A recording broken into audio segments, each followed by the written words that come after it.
Hello बच्चों, मैं आपका प्रिंस सर एक बार फिर से एक नए वीडियो के साथ। बच्चों, आज हम लाए आपके बिहार बोर्ड क्लास 10th के मैथ के चैप्टर नंबर 1.2 का सवाल नंबर 3।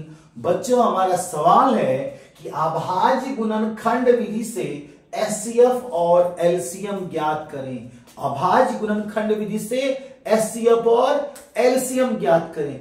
बच्चों, ये तो वही सवाल है जिसे हम क्वेश्चन नंबर 2 में पढ़ चुके हैं। बस अंतर क्या है बच्चों कि क्वेश्चन नंबर 2 में कोई दो संख्याएं दी गई थी और उसका हम एचसीएफ और एलसीएम निकाल रहे थे, लेकिन अभी जो सवाल हमारे सामने है इसमें दो संख्या नहीं बच्चों, यहाँ पे तीन संख्याएं हैं। कौन कौन सी संख्या है? 12 है, 15 है, 21 है। इन तीनों का हमें एचसीएफ और एलसीएम निकालना है। तो कैसे निकालेंगे बच्चों? निकाल के देखते हैं। बस वही मेथड जो सवाल नंबर 2 में हम लोग अपनाए थे, सवाल नंबर 3 में भी वही अपनाएंगे।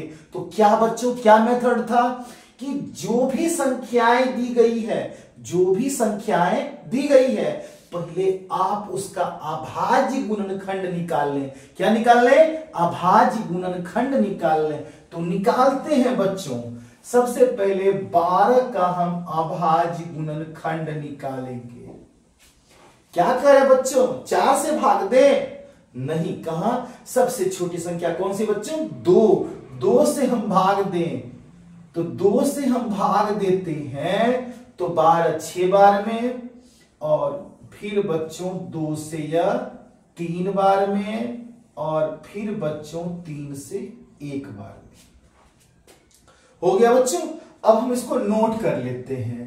तो बच्चों 12 का अभाज्य गुणनखंड क्या क्या आया बच्चों? 2 गुने 2 गुने 3 गुने 1। क्लियर बच्चों? कोई दिक्कत?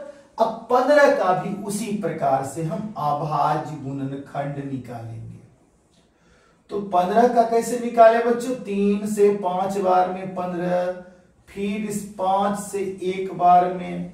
अब तो बच्चों नहीं कटेगा, तो 15 के लिए हम लिख देंगे आपका 3 गुने 5 गुने 1।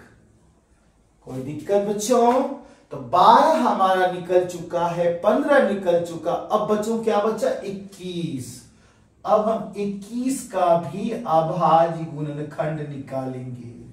तो 3 से 7 बार में, अब फिर 7 से बच्चों 1 बार में। तो 21 का अभाज्य गुणनखंड क्या आया बच्चों?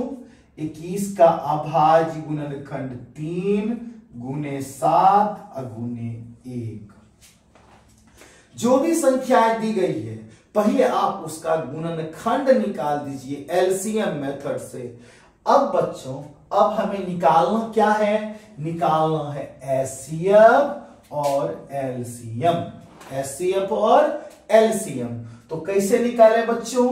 तो सबसे पहले हम लिख देते हैं एचसीएफ हमें निकालना है। क्या निकालना है बच्चों? पहले हमें एचसीएफ निकालना है। तो क्या मेथड बताए थे हम आपको कुछ सवाल क्वेश्चन नंबर 2 में कि जो दोनों में मिले, वहां दो संख्या थी, दोनों बोल दिए थे। अभी यहाँ पे कितनी संख्या है? 3। 4 ठो रहेगा तो क्या बोलेंगे? 4। तो जितनी संख्याएं हैं, तो वर्तमान में कितनी संख्याएं? 1 2 और 3 संख्याएं। इन तीनों के अभाज्य गुणनखंड में बच्चों जो आपस में मिले उसे पहले हम लिखेंगे। तो बच्चों देखिए, इसमें 2 है, क्या इसमें है? नहीं। क्या है बच्चों? देखिए आप आराम से, इसमें क्या है? 3। अब बच्चों यहां भी हमें मिल गया 3 और यहां भी मिल गया 3। तो पहला वह अंक जो तीनों में है बच्चों, तो वह क्या है? सभी में आने वाला अंक 3, सभी का उभयनिष्ठ। अब बच्चों बताइए, और भी कोई ऐसा अंक है जो तीनों में है? हाँ बच्चों, कौन सा है वह? 1। देखिए तीनों में है 1, तो आ गया हमारा 1। और बच्चों और भी कोई संख्याएं हैं? तो नहीं। तो बच्चों 3 गुना 1 हमारा क्या हो गया 3। तो एचसीएफ क्या निकल के आया 3 आ गया। अब हम एलसीएम निकालेंगे।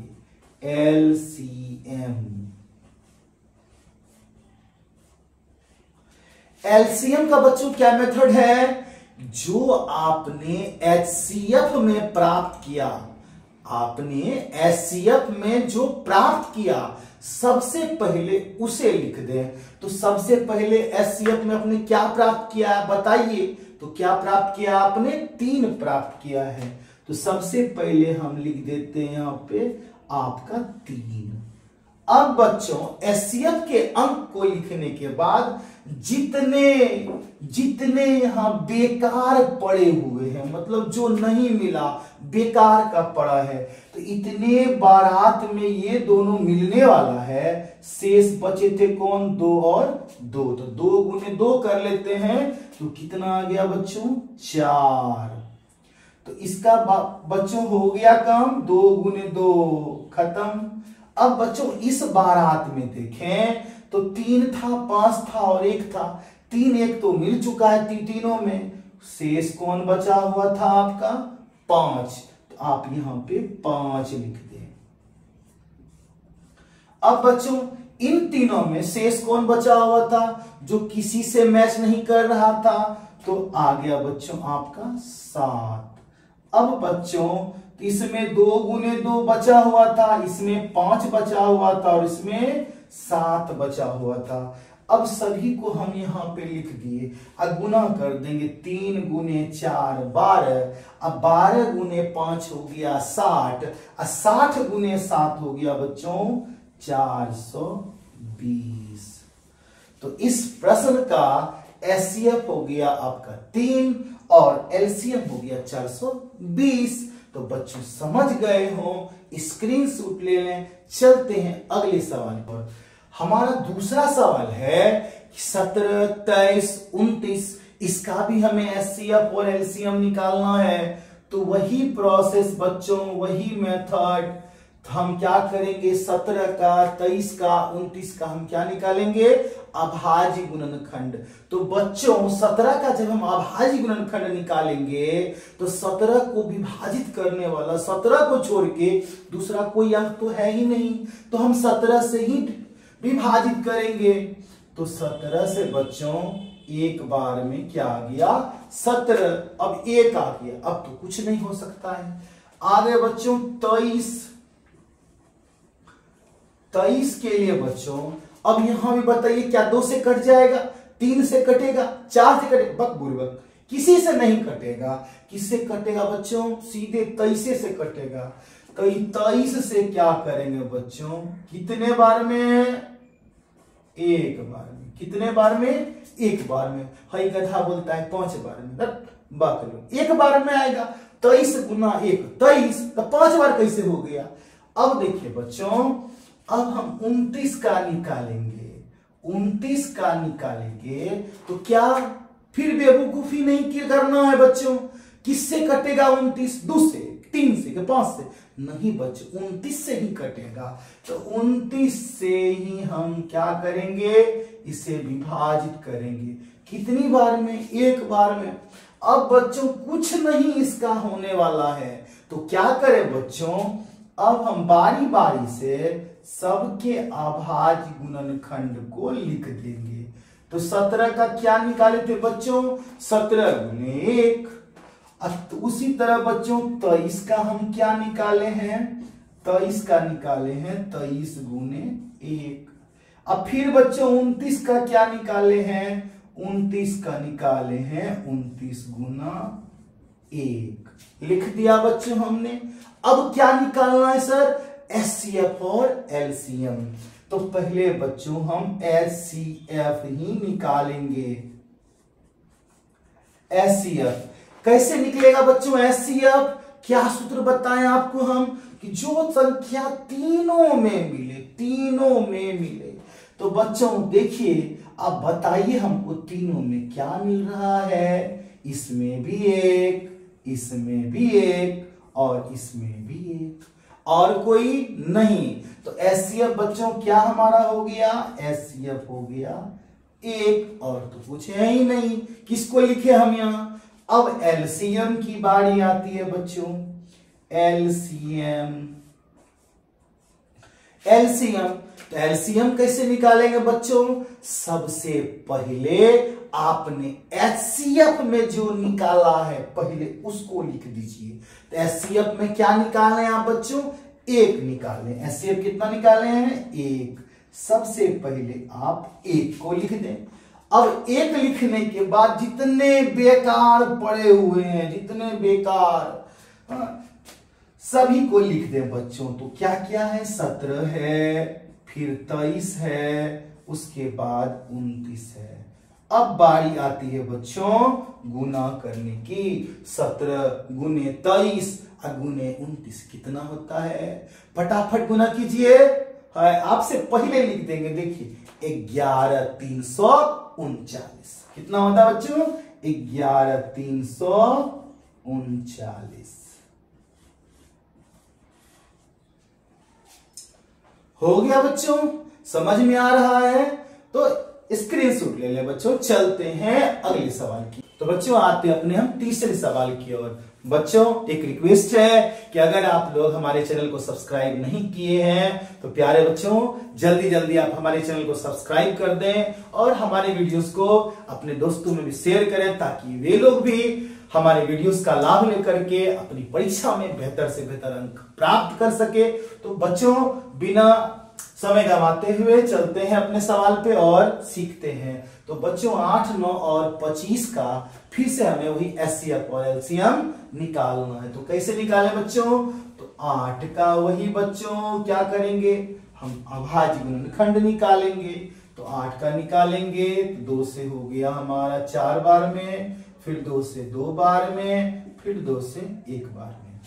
अब बच्चों फिर हम 9 का निकालेंगे। तो 9 का क्या हो जाएगा बच्चों, 3 से 3 बार में, 3 से 1 बार में, और फिर 25 का निकालेंगे बच्चों। तो 5 से 5 बार में, फिर इस 5 से 1 बार में। अब बच्चों हम क्या करेंगे, सभी के अभाज्य गुणनखंड को लिख लेंगे। तो 8 का हम क्या निकाले थे, 2 गुने 2 गुने 1, और बच्चों 9 का क्या निकाले थे, 3 गुना 3 गुना 1। फिर बच्चों 25 का हम क्या निकाले थे, 25 का 5 गुने 5 गुने 1 लिख दिया बच्चों हमने 8, 9 और 25 का। अब एचसीएफ और एलसीएम की बारी। तो एचसीएफ बच्चों निकालेंगे, क्या निकालेंगे, एचसीएफ। एचसीएफ कैसे निकाले बच्चों, जो तीनों में मिले, जो तीनों में मिले उसको क्या करेंगे बच्चों, एचसीएफ। तो तीनों में क्या मिला बच्चों, तीनों में हमारा 1 मिला। तो हमारा एचसीएफ कितना हो गया बच्चों, 1। तीनों में क्या मिला, 1। तो एचसीएफ कितना हो गया बच्चों, 1 हो गया। अब एलसीएम की बारी आती है। एलसीएम क्या करें बच्चों, जो एचसीएफ में मिला है पहले उसको लिखना है। तो एचसीएफ में क्या मिला है बच्चों, एचसीएफ में 1 आया है। तो सबसे पहले आप 1 को लिख दें, और बच्चों इसके बाद तो जो बचा हुआ है, तो कौन कौन से बचे हुए अंक हैं, 2 दूनी 4 दूनी 8।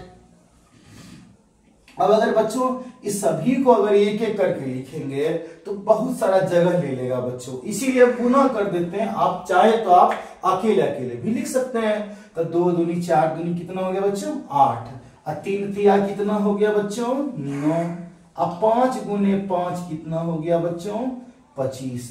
तो 25 को गुना कर देते हैं 8 से, 200, 200 गुना 9, तो आपका एलसीएम बच्चों कितना आ गया, एलसीएम 1800। कितना आ गया बच्चों, 1800। तो एचसीएफ आपका आ गया 1, एलसीएम आ गया 1800। इस तरह से हमारा क्वेश्चन नंबर 3 जो दिया गया था एचसीएफ एलसीएम निकालने के लिए कंप्लीट हुआ। अब चलते हैं अपने अगले सवाल, सवाल नंबर 4 की ओर। अब बच्चों हमारा चौथा सवाल क्या है, चौथा सवाल हमारा है कि एचसीएफ 306 और 657 बराबर 9 दिया है। एचसीएफ अब बच्चों हमारा चौथा सवाल है HCF 306 657 बराबर 9। कहने का मतलब बच्चों यहां पे दो संख्या है, एक संख्या है 306 और एक संख्या है 657, जिसका हमें HCF 9 प्राप्त है पहले से। किसका बच्चों? 306 और 657 का। आपको निकालना क्या है बच्चों?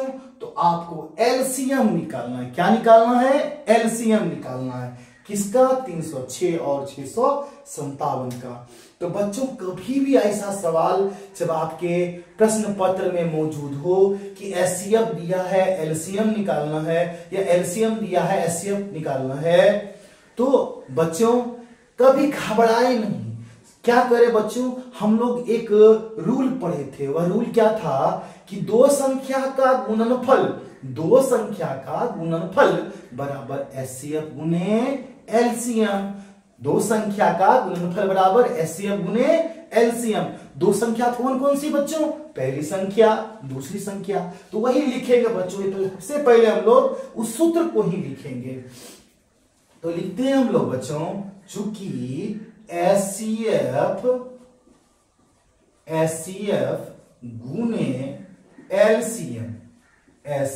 गुने एलसीएम बराबर दो संख्या का गुणनफल। मतलब बच्चों पहली संख्या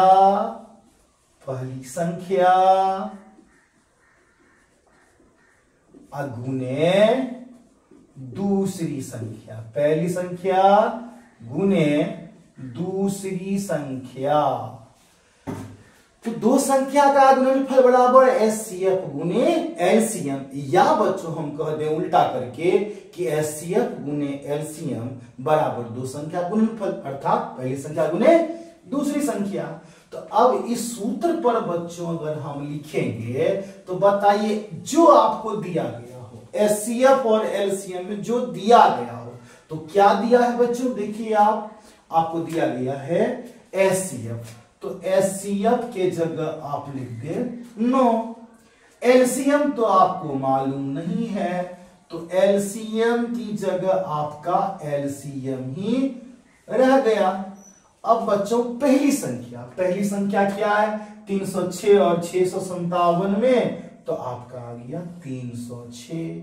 और दूसरी संख्या क्या है बच्चों? 657। एचसीएफ गुने एलसीएम बराबर पहली संख्या गुने दूसरी संख्या। किस सूत्र पर?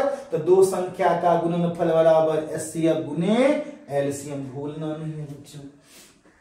अब बच्चों 9 गुने एलसीएम बराबर 306 गुना 657। तो क्या बच्चों हम इसको ऐसे लिख सकते हैं कि एलसीएम 306 और 657 अब बट यह जो बच्चों 9 है यह तो भाग बन जाएगा करके। तो देखिए बच्चों यह हो गया आपका 9। तो एलसीएम क्या हो गया? 306 657। यह 9 जो गुने में है वर्तमान में क्या हो जाएगा बच्चों? भाग बन जाएगा। अब आप इन दोनों संख्या में जो संख्या कटे नीचे वाले से, इन दोनों में जो विभाजित हो तो विभाजित करेंगे, नहीं होगा तो नहीं करेंगे, ऊपर को गुना कर देंगे और नीचे से बाद में भाग देंगे। तो कौन हड़बड़ी है? लेकिन बच्चों अगर कट जाए, विभाजित हो जाए आपसे, तो कर लेते हैं, बाद की बात देखा जाएगा। तो बच्चों अभी विभाजित हो रहा है। क्या बच्चों? विभाजित हो रहा है, तो विभाजित कर लेंगे। तो 9 से 9 तिया 27 और 3 बचा बच्चों, 9 चौके 36। तो 34 बार में 306 खत्म हो गया बच्चों। तो अब बच्चों हमारा बचा क्या अंक? एलसीएम बराबर क्या बचा बच्चों? तो 34 गुने 657। 34 गुने 657 गुना कीजिए बच्चों फटाफट अपने अपने कॉपी में। तो एलसीएम हमें तो बच्चों पहले से याद है। आपका गुना कंप्लीट हुआ? जल्दी कीजिए। कितना होगा? 22,338। कितना होगा बच्चों? 22,338। यही हो गया आपका एलसीएम और हमारा हो गया आंसर। तो बच्चों क्या समझ में आ रहा है? स्क्रीनशॉट ले लें। चलते हैं अपने अगले सवाल की ओर। अब बच्चों हम लोग आते हैं अपने 5वें सवाल की ओर। बच्चों हमारा सवाल है कि जांच कीजिए कि क्या किसी प्राकृत संख्या n के लिए संख्या 6 पर पावर n अंक 0 पर समाप्त हो सकती है या नहीं। तो बच्चों सवाल क्या है कि एक प्राकृत संख्या है 6, उस पे पावर n, कह रहा है बच्चों कि बताइए यह 0 पर समाप्त होगी। तो बच्चों आप ध्यान दीजिएगा, कोई भी संख्या 0 पर तब समाप्त होगी, 0 पर तब समाप्त होगी जब उसके अभाज्य गुणनखंड में दो। अब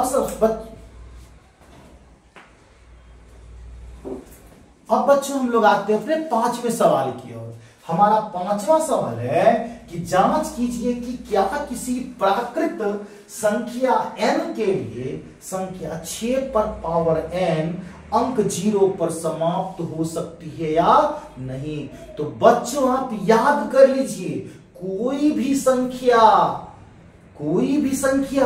0 पर तभी समाप्त होगी, 0 पर तभी समाप्त होगी जब उस संख्या के अभाज्य गुणनखंड में 2 या 5 या दोनों की उपस्थिति होगी। नहीं समझे? तो कहने का मतलब उसके बारात में, अभाज्य गुणनखंड के बारात में केवल 2 रहेगा तो 0 पर समाप्त होगा, केवल 5 रहेगा तो 0 पर समाप्त होगा, 2 5 दोनों रहेगा तो 0 पर समाप्त होगा। कहने का मतलब 2 और 5 का शकल ही फिक्स है, दूसरा किसी का नहीं। बच्चों 2 और 5 का शकल ही क्या है? फिक्स है, लॉक है। ये 2 5 के अलावे अगर कोई तीसरा आ जाएगा, 3 4 5 कुछ भी, किसके अलावे?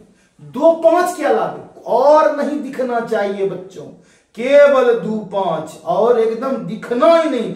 दिख जाएगा कहीं दूसरा कोई लड़का 2 5 के अलावे तो वह 0 पर समाप्त नहीं होगी, 0 पर समाप्त नहीं होगी। तो बच्चों हमें क्या दिया गया है? 6 पर पावर n। क्या दिया गया बच्चों? 6 पर पावर n। तो हम देखते हैं भैया कि इसके अभाज्य गुणनखंड में कौन कौन आने वाला है। तो 6 का जब हम अभाज्य गुणनखंड निकालेंगे तो बच्चों यहां पे क्या आएगा?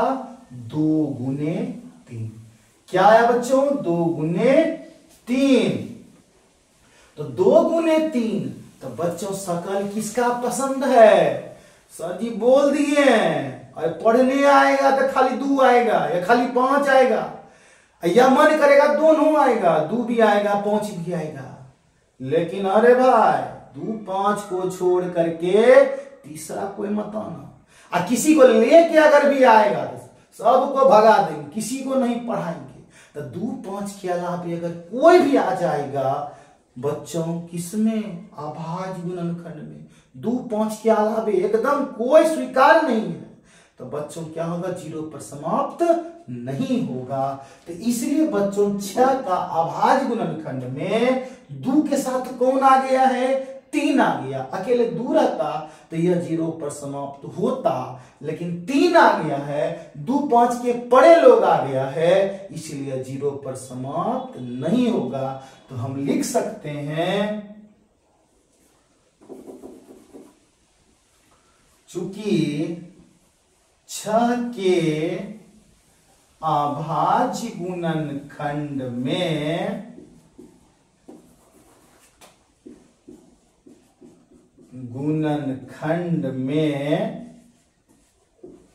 2 और 3 की उपस्थिति है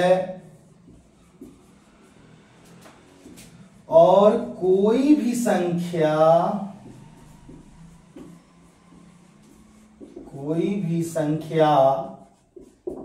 0 पर तब समाप्त होती है जब संख्या के अभाज्य गुणनखंड में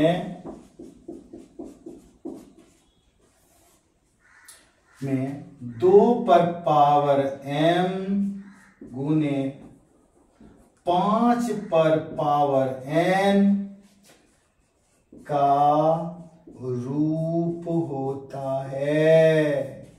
जब 2 पर पावर m और 5 पर पावर n का रूप होता है, इसलिए 6 पर पावर n संख्या 0 पर समाप्त नहीं होगी।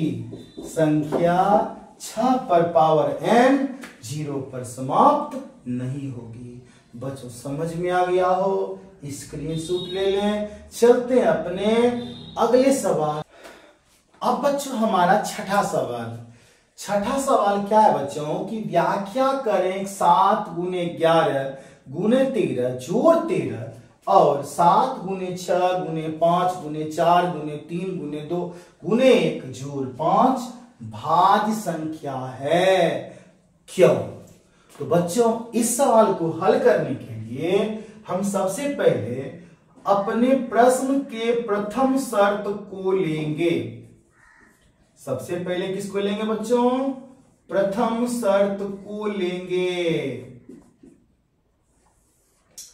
क्या है बच्चों हमारा प्रथम शर्त? कि 7 गुने 11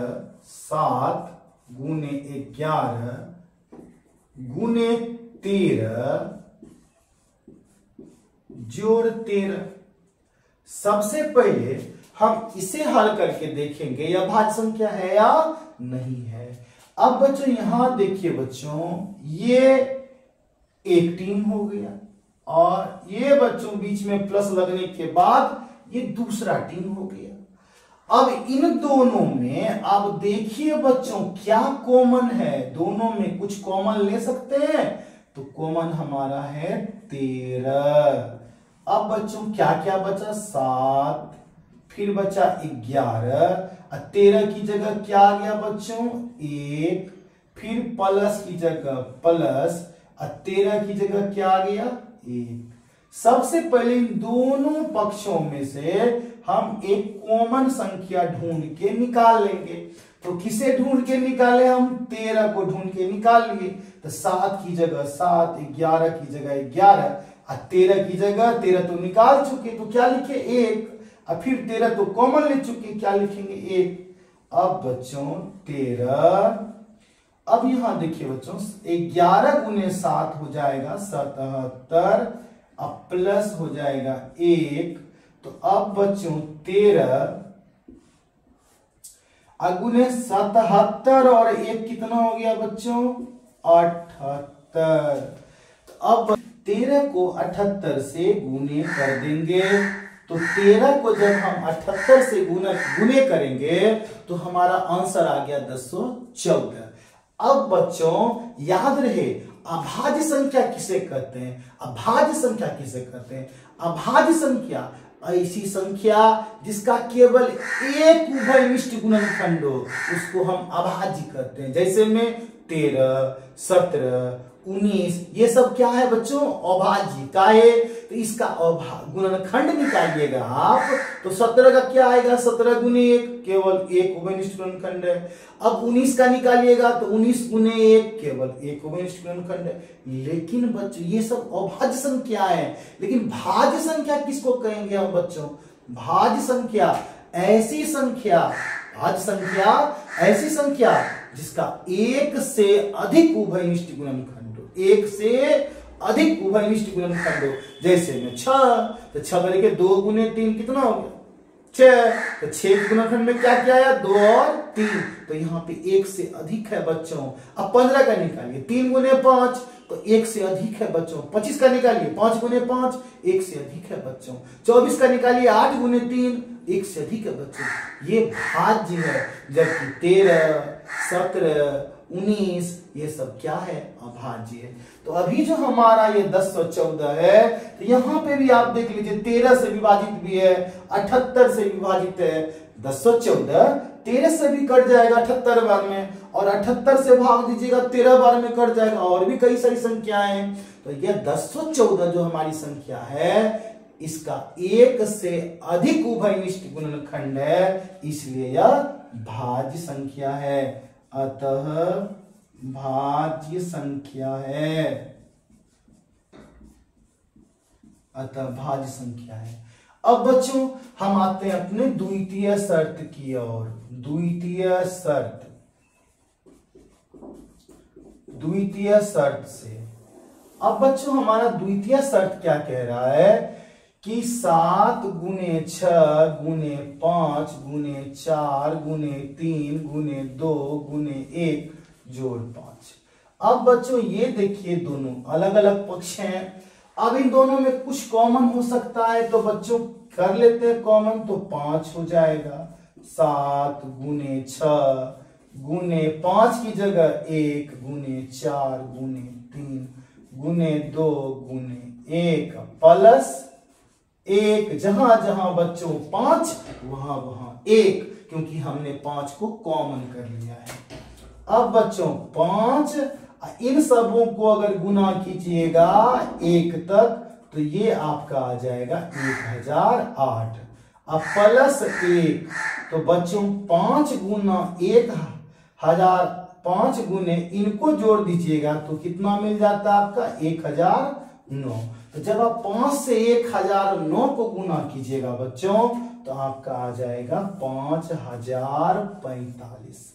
क्या आ जाएगा बच्चों, 5045। यहां भी बच्चों देखिए 5045 का जो है 1 से अधिक गुणनखंड है, क्योंकि यह 5 से भी विभाजित है, यह 1009 से विभाजित है। तो हम कह सकते हैं अतः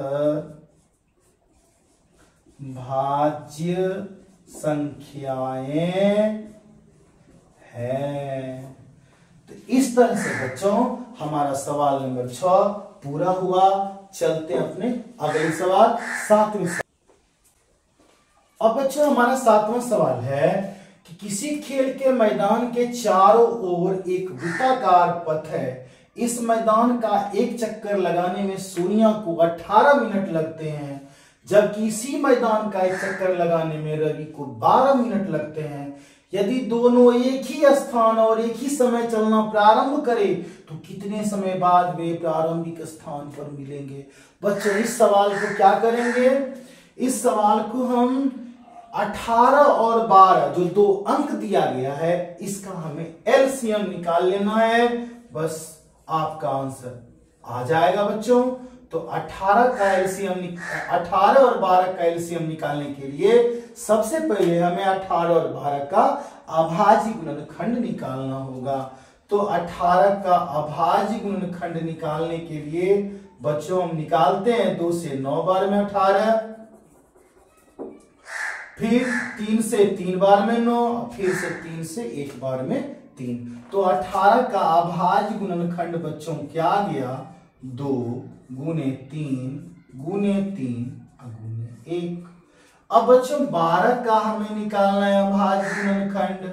2 से आपका 6, फिर 2 से आपका 3 और फिर आपका 3 से 1। तो 12 का अभाज्य गुणनखंड क्या आ गया बच्चों, 2 गुने 2 गुने 3 गुने 1। अब हमें इसका एलसीएम निकालना है। तो बच्चों पहले हम एचसीएफ, ऐसे तो एचसीएफ की कोई आवश्यकता नहीं है, तो हम सीधा एलसीएम ना निकाल के बड़ा शॉर्टकट विधि से हम क्या करेंगे, एलसीएम पहले एचसीएफ निकाल लेंगे, फिर एलसीएम निकाल के आंसर कर देंगे। तो एचसीएफ इसका बस वही जो दोनों में मिले बच्चों 2 और दोनों मिला 3, दोनों मिला 1।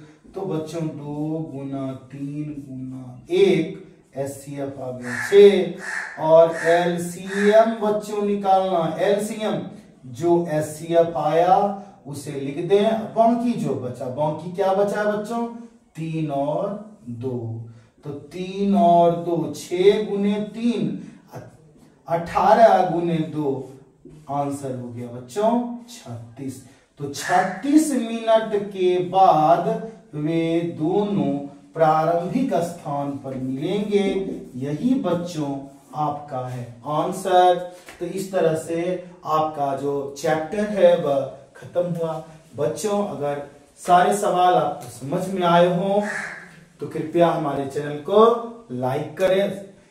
लाइक करें, सब्सक्राइब करें और हमारे वीडियोस को अपने दोस्तों में शेयर करें। Thank you.